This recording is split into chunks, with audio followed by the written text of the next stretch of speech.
the prayer. Okay, Zairil, can you lead the prayer? Amen. Thank you, Zairil. Once again, I am Teacher Aljamir Musa, but can you call me Teacher Jamir? Who's absent today? Oh, none. Okay, very good. Palakpakan natin ating mga sarili. But before start, we have some energizer called Let's Sing a Song. Okay, sabayan niyo lang ako, class. Can you repeat after me? Okay?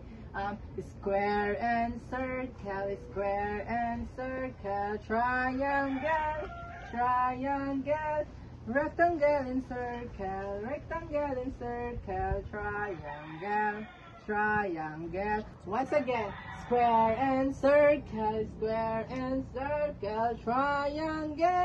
triangle, rectangle and circle, rectangle and circle, triangle, triangle.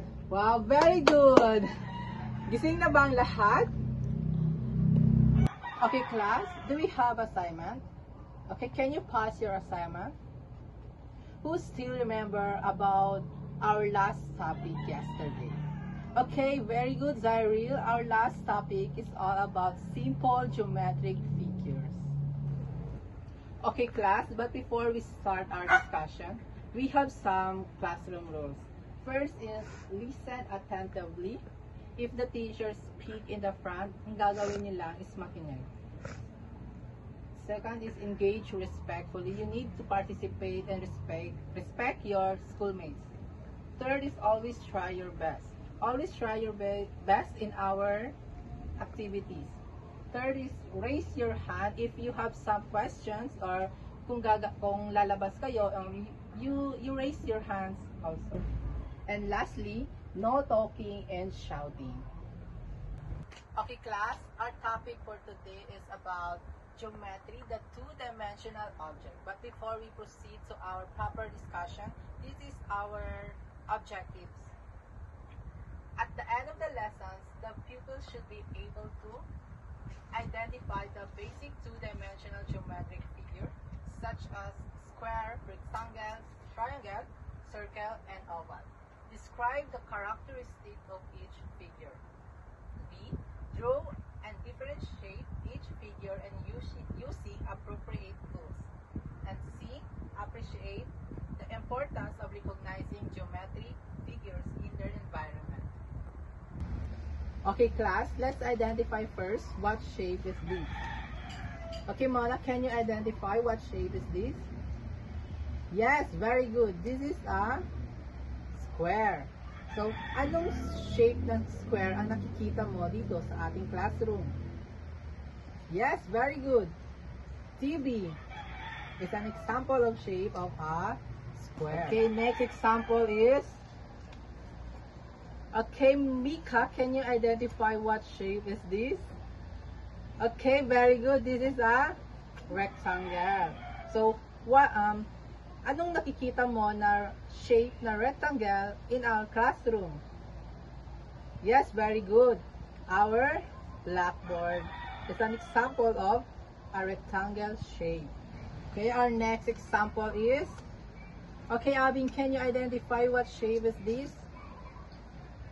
Yes, very good. This is a circle. So, anong circle or anong shape ng circle ang nakikita mo dito sa ating classroom? Yes, very good. Clock is an example of a circle shape. Okay, very good, class. Okay, class, let's proceed to our discussion. Our topic is about two-dimensional object. But before that, what is two-dimensional object? Two-dimensional objects can be defined as flat plane shape that has two-dimensional length and width.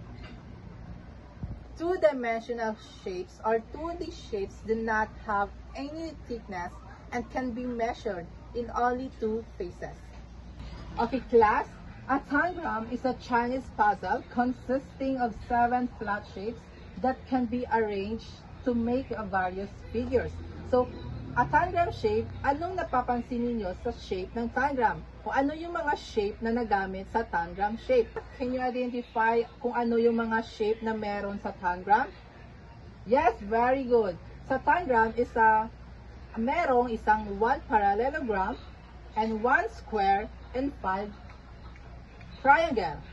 Okay, very good, Mika. Okay, class, this is the two-dimensional object. First is square. Square is a 4 equal sides and 4 right angles. So, how many sides in the square? Okay, bibilangin natin kung ilang sides ang meron sa square. Okay, 1, 2, 3, 4. So, merong 4 sides ang square. And the next one is rectangle. Rectangle is a 4-side. Opposite sides are equal 4 right angles. So, how many sides in the rectangle? So, bibilangin natin sila ulit. 1, 2, 3, and 4. So, how many sides in the rectangle? Yes, very good. 4. So, what is the difference between square and rectangle? So, sa square, the width and the length of the square is the same. Unlike the rectangle, the length and the width of rectangle is not the same. Okay, class, the next one is the triangle. The triangle is the 3 sides and 3 corners. So, how many sides in the triangle? Okay, bibilangin natin siya, class. Okay, sabay-sabay tayo. 1, 2, 3. How many sides in the triangle? 3. Yes, very good. And how many corners in the triangle? Okay, bilangin natin ulit. 1, 2, 3. How many corners in triangle? 3. Yes, very good. The next one is circle. Circle is a round shape, no corners or sides. Circle is considered as the two-dimensional object. If the circle is ihahati natin siya sa gitna or i-divide natin siya sa dalawa, matatawagin siyang half circle. But if ihahati natin siya into 4, matatawag naman siyang quarter circle.